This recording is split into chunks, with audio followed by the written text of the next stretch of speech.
Hi, I'm Tina from Pathways. Some of you might know me, some of you might not.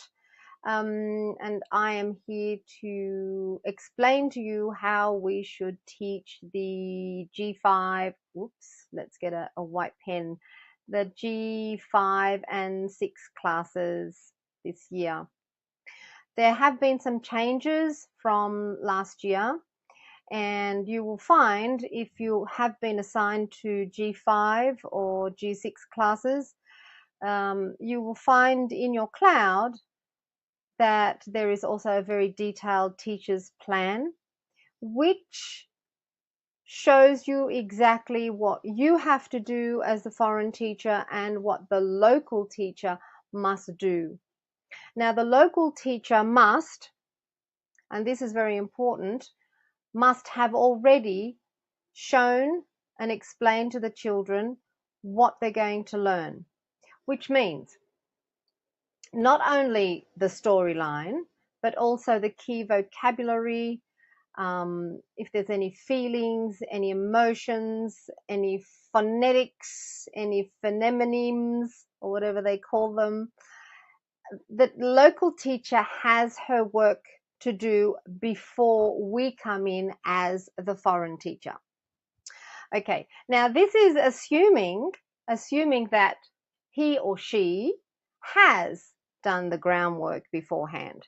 So when you look at your lesson plan, which is inside your class in the cloud, you will find that it is sectioned off in minutes because we only have 30 minutes to teach. The local teacher has also minutes before and minutes after, because most of the classes that are taught are either 40 or 45 minutes, and I think they're around about 45 minutes. So because we're doing 30, they are doing the extra 10. So some of them split it up to do the pre-work and then the after work after the lesson. So now some of you are probably new to this type of teaching. It's very different to teaching from 1 to 1 or 1 to 3 or 4 or 6, for example, to 1 to 40, 50 or 60 children in one class. This is where two things come into play: time management and class management. This year we are working more closely with the local teachers in the classrooms, and it will seem to a few of you a bit strange, but because the teachers are English teachers there, we are able to have a better communication and therefore have a more smoother lesson. So without further ado, the time management. Now, with time management, I just want to break it down a little bit, because time management is very important. Some new teachers are sort of afraid that, oh, I've got 30 minutes to do 25 slides. Okay, 30 minutes for 25 slides, for example. Yes, you do have only 30 minutes to do 25 slides, but with time management and your expertise of teaching, you will be able to determine which slide needs more time spent on and which slide you can just sort of move on. Most of the slides that need, of course, special attention are the ones with the new vocabulary.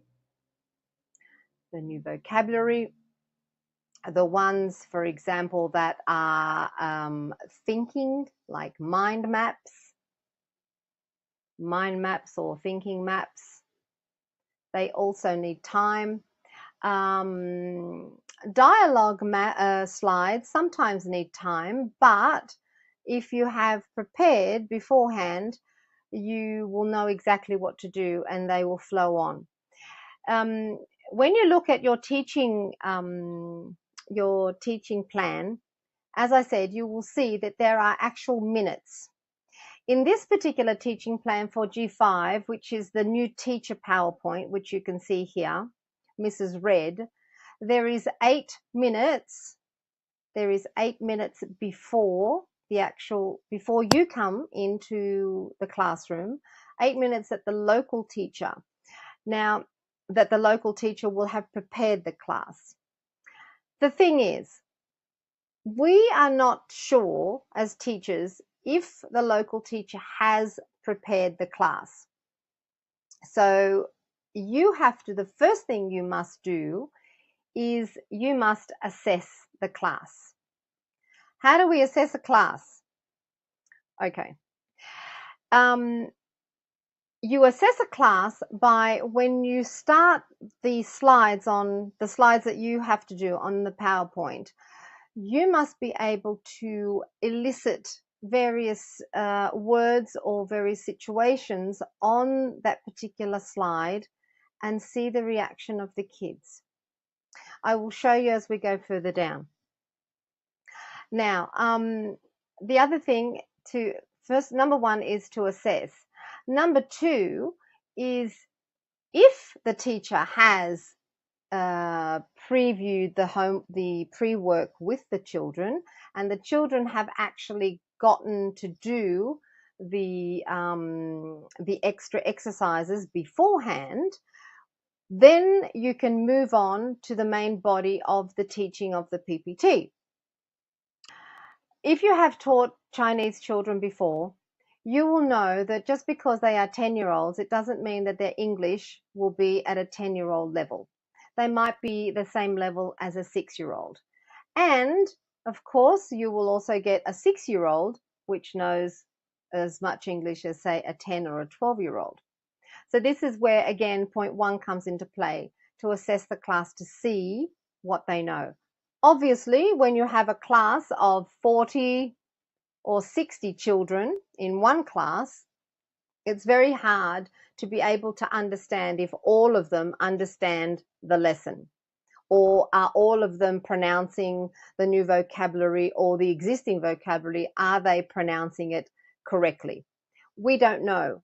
It's very hard to determine this. But by breaking up the class in groups, and I'll refer to this a little bit later, by breaking up the class in groups, you can listen audio-wise, you can possibly hear that they are pronouncing a particular word wrong. Okay, so two, after you have assessed the class, you can move on with the natural flow of the class. So the local teacher has given the pre-work. If there is a video or a song connected to the lesson, she would have played it for the class. So we come in to play, not in this one, this is the beginning. This is the local teacher. This is all local teacher. Oh, hang on, let me get a nice pen. This is the LT, local teacher. This is what they should have done. Check the preview assignment. Next one. This is what they should have done.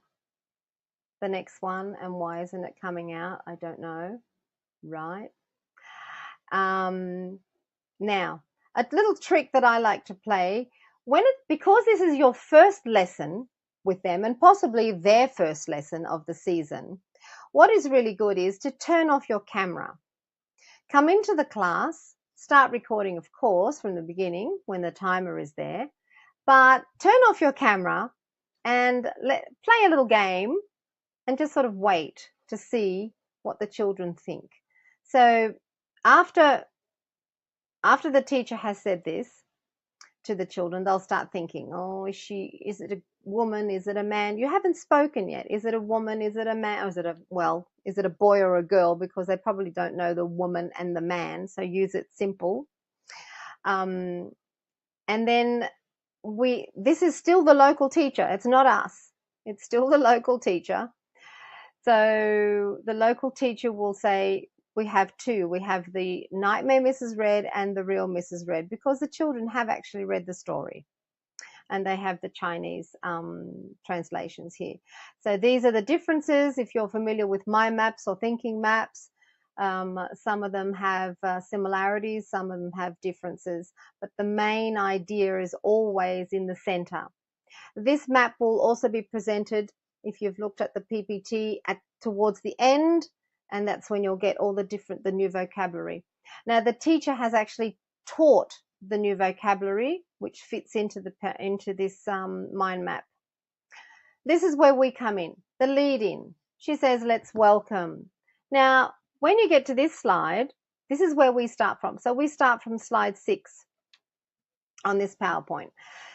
So have your camera off and say, hello, kids. And then you say, because they are a higher level, they should be able to understand you. Speak slowly. That was one of the problems that most schools had last year, that most teachers were sort of, in a running race. Speak slowly. Speak as clearly as you can, and play a game with them and say, what am I? Am I a boy or am I a girl? You'll hear them all screaming, 60 kids. You're a girl. Great. What do I look like? Do I have black hair? Do I have yellow hair? Do I have red hair? Or what have you? Okay. And then you can open your camera and greet the children. Next slide goes straight into my new teacher. Okay, now they do like you to annotate as much as you can on the slides, because when you look at a slide with nothing on it apart from what's there, it's like a dead piece of nothing. Try and use your drawing facilities here on ClassIn. It has lots of different colors, different thicknesses. You can do many things. I actually use a digitizer, therefore I use a pen to write with. You can write little things on it, or of course you can use, you've all been trained for this and most of you know it, you can use the pen, the typing tool. Okay, some teachers like to type, others like to write. Just remember to change the color so you can actually see them. So you read it, and it says read the title together. So my new teacher, they should be able to read this.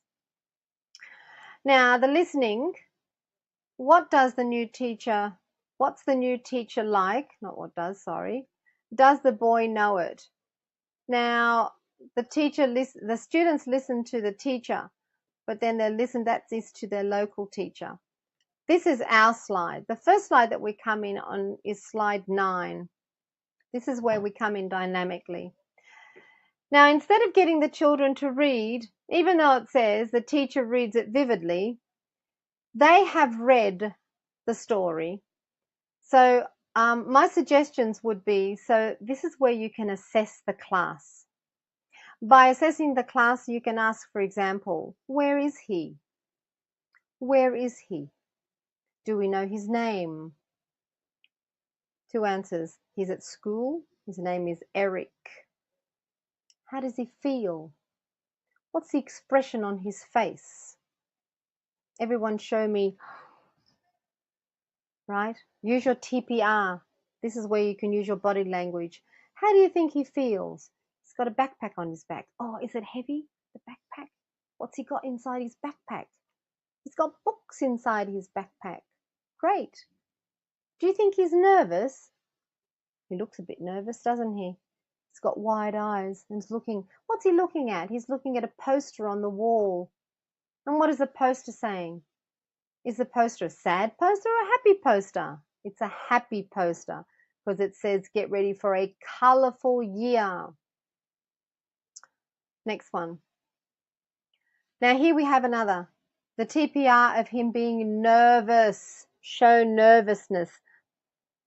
Usually, well, we try to be nervous to show our body language. Nervous. Okay, put your fingers, chew your fingernails. I'm so nervous. I'm so nervous. How can we tell that he's nervous? He's got his hands in his mouth, and they'll all do it. The children will all do the same thing after you. They follow you. Don't forget, you're on a big screen in their school classroom. They are watching you millisecond by millisecond. Every move you make is watched by the kids, of course, and by the teacher. So be careful of your movements and use your TPR wisely. So And it says again that the teacher reads it vividly and lets the students know the feeling of the boy. So we use the nervous in our TPR. You can read it. Mrs. Red will be my teacher this year. Who will be Eric's teacher this year? Ask, right? Ask questions. Mrs. Red, right. Does he know Mrs. Red? No, he doesn't. Why doesn't he know Mrs. Red? Because she is his new teacher. Underline it. She will be his new teacher. Next slide. This is slide 11, as you can see. Where is he? Where is he going? What can you see in the picture? It's a classroom. What's in the classroom? There are desks and chairs. Is there anyone else in there? No, it's empty. So what do you think he's going to do? We ask. Maybe he'll sit down. Maybe he'll walk out. We know that he's going to sit down. Now we're going to predict the story. Okay, now it says part 2, group work. Now, if you have 60 children, let's just play with 40. Let's go for 40. So we want 4 groups. So you have asked the teacher well, she should know, and you have asked the teacher to split the class in 4. Okay, 4 groups. You can call them group 1, 2, 3, or 4, or you can also call them group A, B, and C, and D. It depends on you. So again, we have the thinking map or the mind map for the dragon, as I call her, Mrs. Red, because that's what she is. So now the core word should be Mrs. Red. It's always in the middle, and it will be at the end when you see both of the Mrs. Reds in the mind maps and the thinking maps, sorry. So what's Mrs. Red like? So the first one, it says it's strict. And we move on, and we see the Eric. He is sitting at his desk. Students read the story by themselves. Maybe you can ask 1 or 2 students to stand up and read. That is one option. The other option is, because when there's 60 kids in the class, if they all read it loud, well, there's a big cacophony and you can't really hear if the pronunciation is correct or not. So maybe you could read this one. I sit at my desk, I close my eyes, I have a dream. How can we elicit dream? You just can't sort of point to your head, and you just can't sort of lie, close your eyes. It's a little bit difficult. Dream. What I like to do is one of those little speech bubbles. You know, the speech bubbles that you can get? Okay, one of these things. And you can put some zzz to show that he's asleep, even though he's got his eyes closed, because it doesn't necessarily mean just because you close your eyes, you are asleep. Where is Eric? He's sitting at his desk. And what is he doing? He's sleeping. And what is he doing in his sleep? He's seeing a dream. Okay. The next slide. This is slide 14, as you can see down the bottom. Again, it says the students read the story by themselves. Now they can read it to themselves, or you can choose 1 or 2. Change. You have 4 groups. Choose one of the kids, or ask the teacher. This is where the local teacher interaction with you comes into play. Ask the local teacher, please choose a boy in group A and a girl or in group D, and she'll just choose 2, and they can possibly read it once, one at a time. Don't forget time management.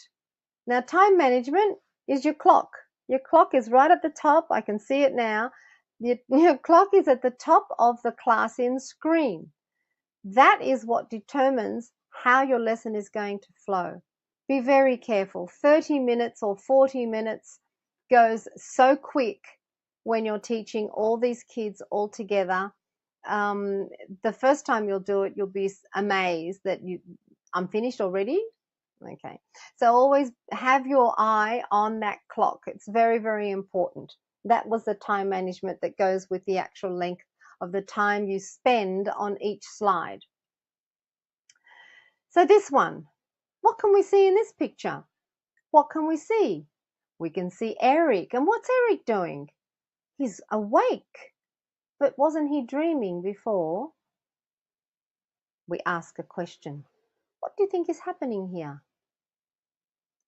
He sees a shadow. The door is open. Mrs. Red walks into the classroom. Show the TPR of walking. If you're standing up like I am at the moment, turn around, start walking, right? And they will do the same motion with you. It's impossible that they won't. Start walking. She walks into the classroom. How does Eric feel? What's the expression on his face? Shock? Happiness? Amazement? Okay, do your TPR. He sees this huge giant, and it looks like nothing he's ever seen before. Slide 15, we meet Mrs. Red, the dream Mrs. Red. But we don't talk about the dream Mrs. Red, we just talk about Mrs. Red. So, Mrs. Red comes into play. What's she like? She's very tall. What kind of skin does she have? She has red skin. Does she have black hair? Nope, she has red hair too. So what does she look like? She looks like a dragon. Use your red pen. She looks like a dragon. Oh no! Mrs. Red is a dragon, dressed up in a teacher's outfit. And she's also got glasses.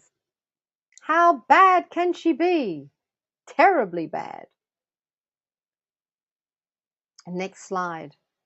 We see two children in the classroom. Here comes another one. So Eric and his classmate. How do they feel? What can you tell by the look on their faces? They are shocked. Shock. Scared. Shocked and scared. They see this big, huge monster in front of their classroom. She's writing her name on the blackboard. What is she using to write her name with? That's right. She's using her sharp claws. And she scratches. Show the TPR of scratching. Scratch yourself, be careful. Scratch. She's scratching with her nails, her big claws. She scratches her name on the blackboard. So the kids are shocked and scared. Here's this huge, big, red monster dragon writing Mrs. Red on the blackboard. And then she greets the children in the class. Mrs. Red greets the children. What does her voice sound like? What do you think her voice sounds like? Let the children try and say hi with the Mrs. Red voice. So they wouldn't say hi, they'd say probably hi. So you could do the same, a monster's voice, hi, or something like that. And her smile is very scary. Look at her smile. She's got this huge teeth, right? If you've got a stuffed toy like a crocodile or something, you could bring it out. Or a dinosaur or a dragon. Her smile is very scary, and she has pointy teeth. She has pointy teeth.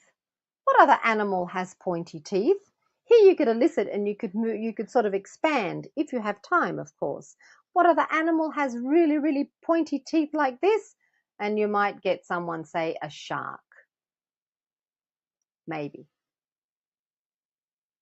Now this is to summarize and talk. So what happens here? The nightmare Mrs. Red, here she is in the middle. She has group 1, say 1 characteristic. Group 1 will say red hair. Group 2, she's tall. Group 3, red skin. Group 4, scary smile. Group 1 again, pointy teeth. All together, sharp claws, for example. Nightmare. So he thinks Eric thinks. Who is he? It's Eric.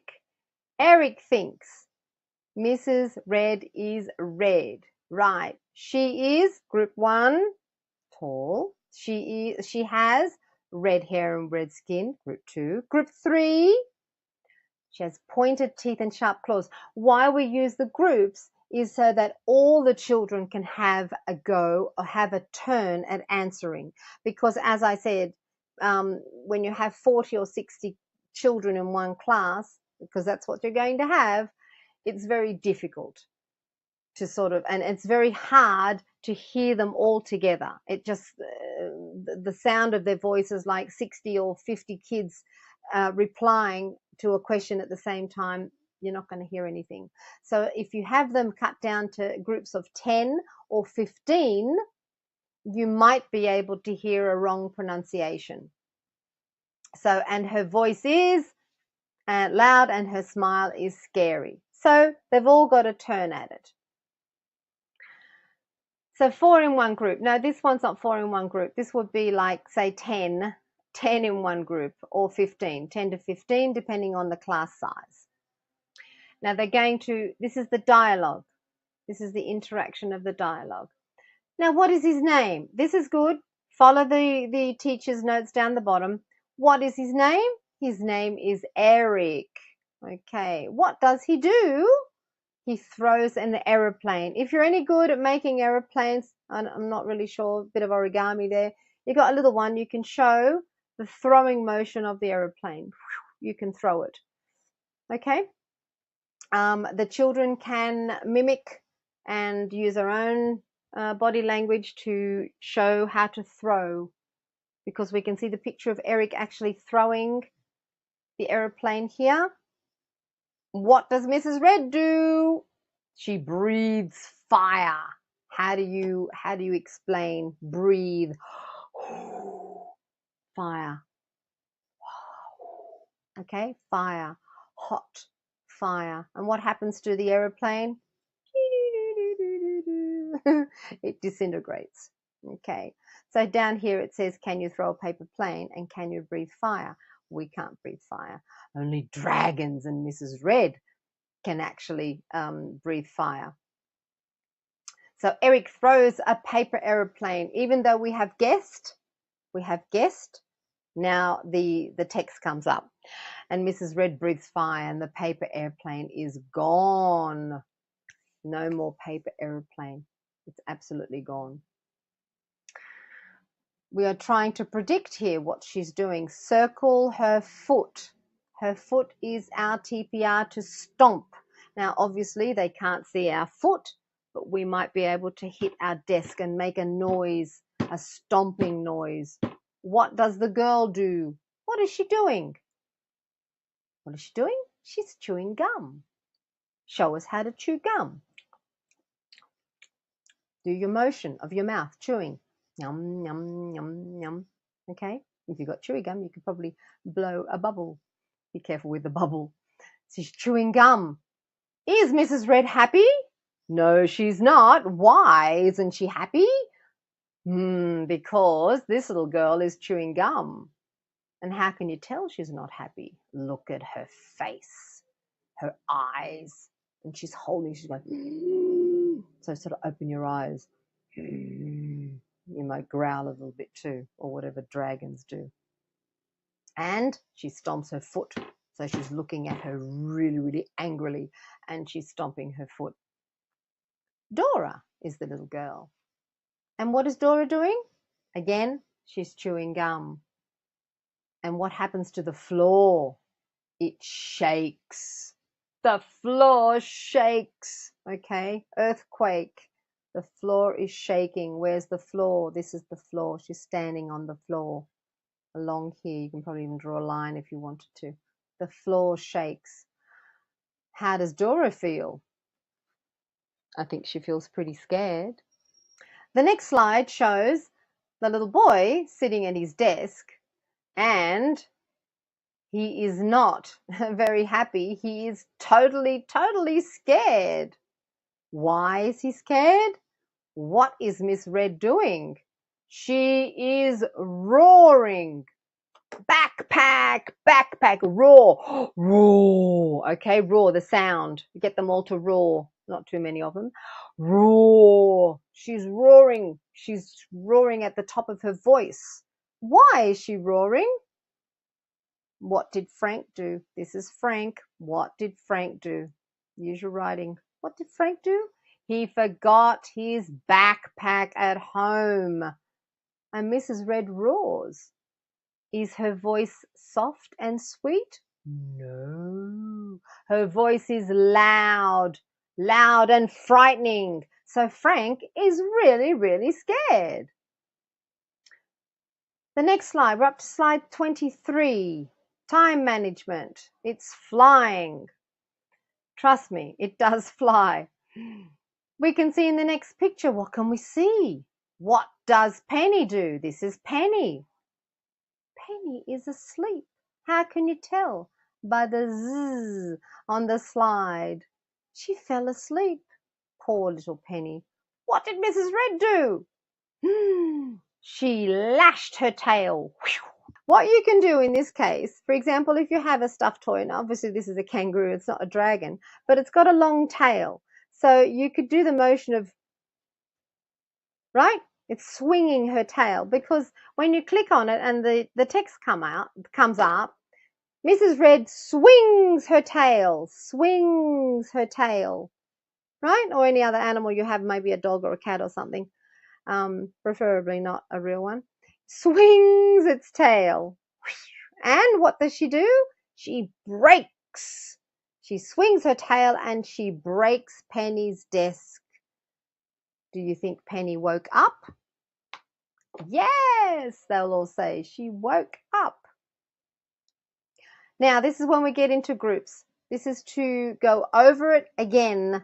This is to go over it again, over the key dialogue and the slides and the actions that we've actually learned. So the first one that we're going to learn is the breathing fire.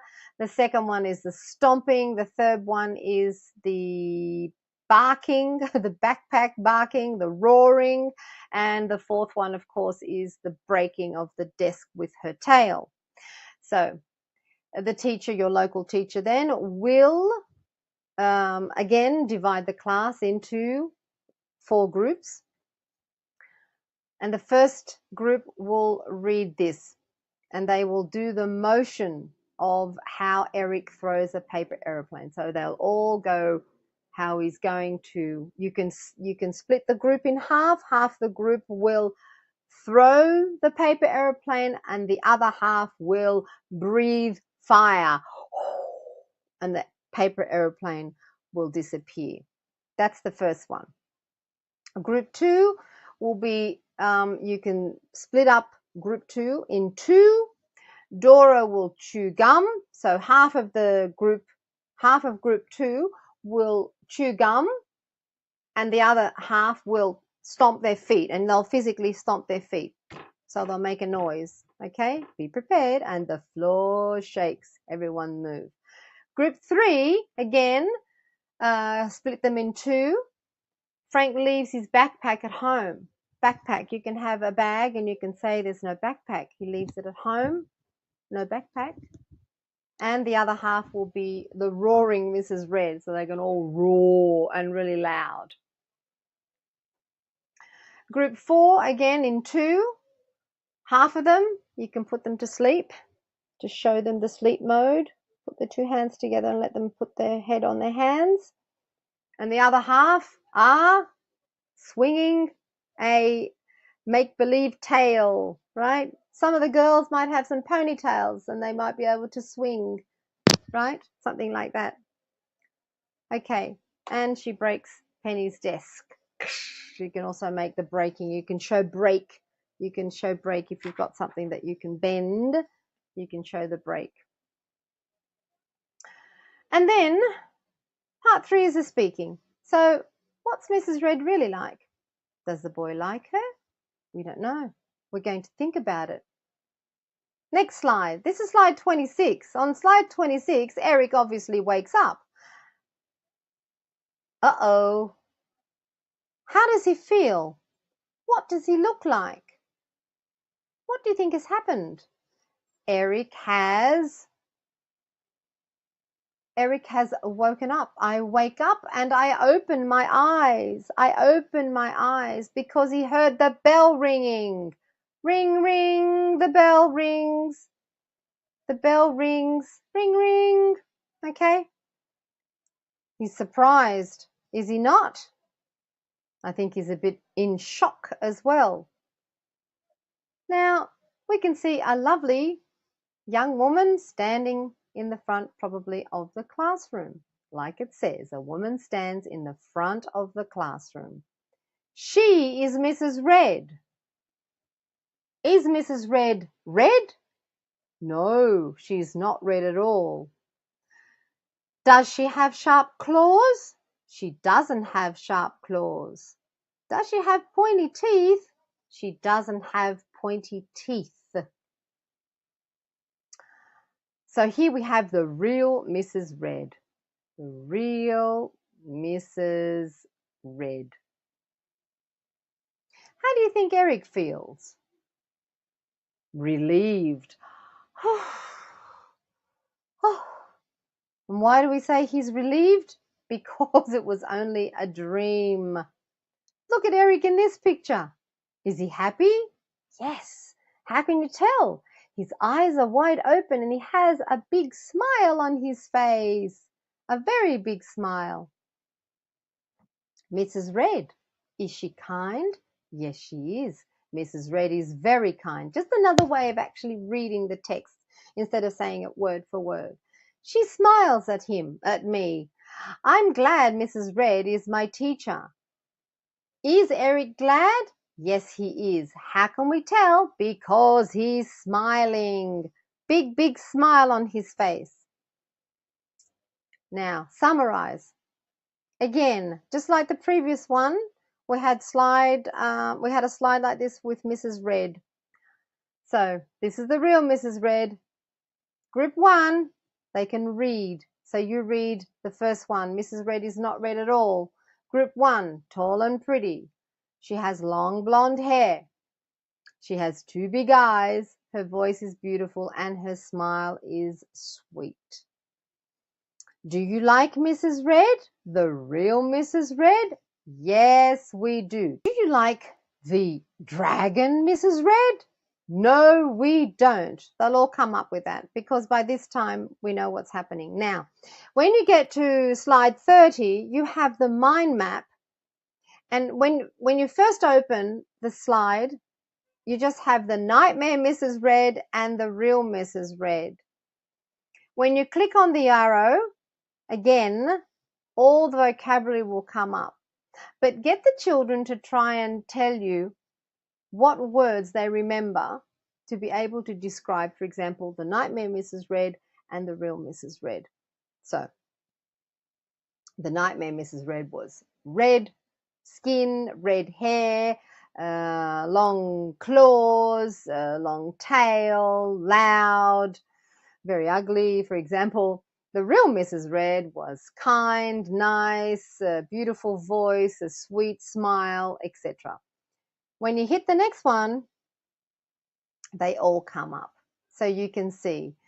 Now, these two have been left empty on purpose because when you click the button again, you will see the similarities.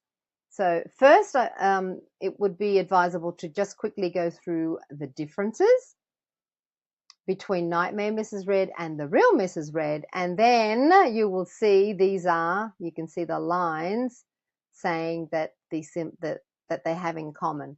They are both tall and they're both called Mrs. Red. So the basics of the whole thing is that they're nothing alike, just how tall they are and that their names are the same. Everything else is different. And then slide 31 is see you next time. Slide 32 is for the local teacher. It's their homework and my dream teacher. The kids will probably write an essay about it. So we go out, when you get to slide 31, Obviously, you will say your goodbyes to the children, and you will also say your goodbyes to the teacher and thank you.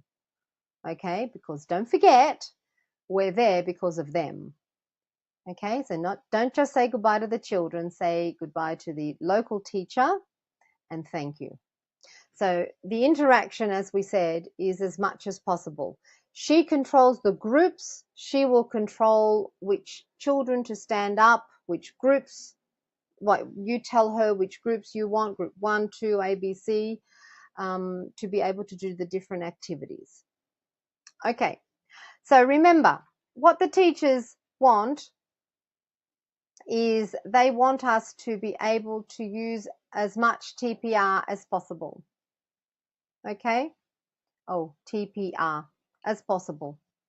They also want us to annotate as much as possible on the slides, because when you're drawing around a particular word or underlining or putting inverted commas around it, then the attention is drawn, the children's attention is drawn to that particular word on the PowerPoint. So what the teachers want is for us to annotate, whether it be just drawing a line underneath or to actually write something next to a particular vocabulary word, that the new vocabulary word that they're using, so that when you are actually doing this, the kids can actually see that this is the actual word that we're working on at the moment.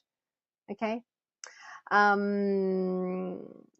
What they want now, don't forget, please speak slowly, as much as you can and as clearly as you can, right? And always remember that the level of the kids is not the same as the level of the kids in the Western world classrooms. Like grade 5 and 6 is not our grade 5 and 6. You're looking at, say, maybe 2 and 3 in ours. So always remember that, to speak slowly. And also to try and engage the children as equally as possible. As equally as possible. I know that, as we said again, 30 minutes, you will say, Tina, 30 minutes, I mean, can we do all this in 30 minutes? Well, once you do it once or twice, then you'll get it perfectly. You'll be able to see.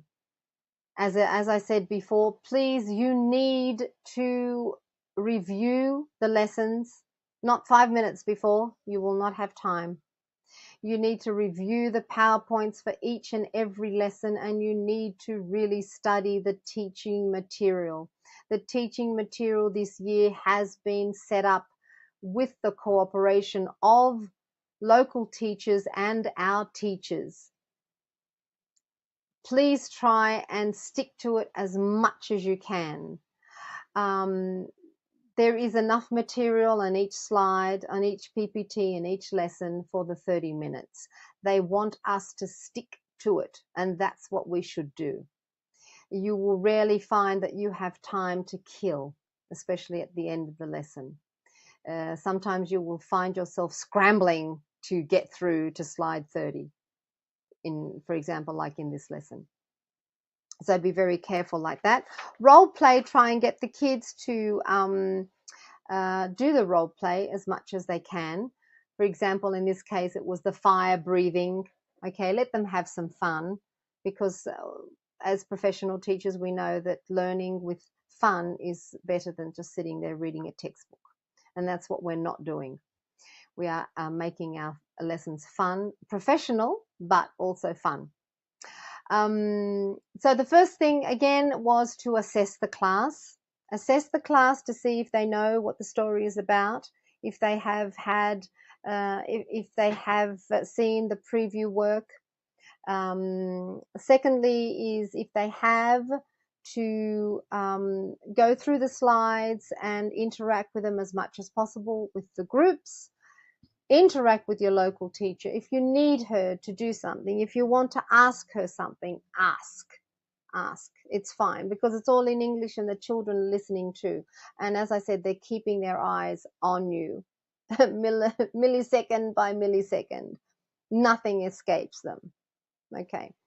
And more TPR as much as you can. as much as you can. Show the walking, show the talking, show the breathing in this one, show the disappointment, show the scariness in their faces.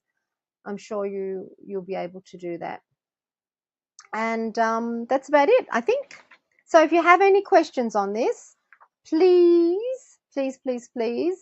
don't hesitate to ask, and we'll try and figure it out. But I think it's quite straightforward, and you'll have lots of fun teaching the G5 to G6 lessons. Okay, great. Happy teaching, everyone. Let's make it a very, very good semester and a very good year. Okay, bye.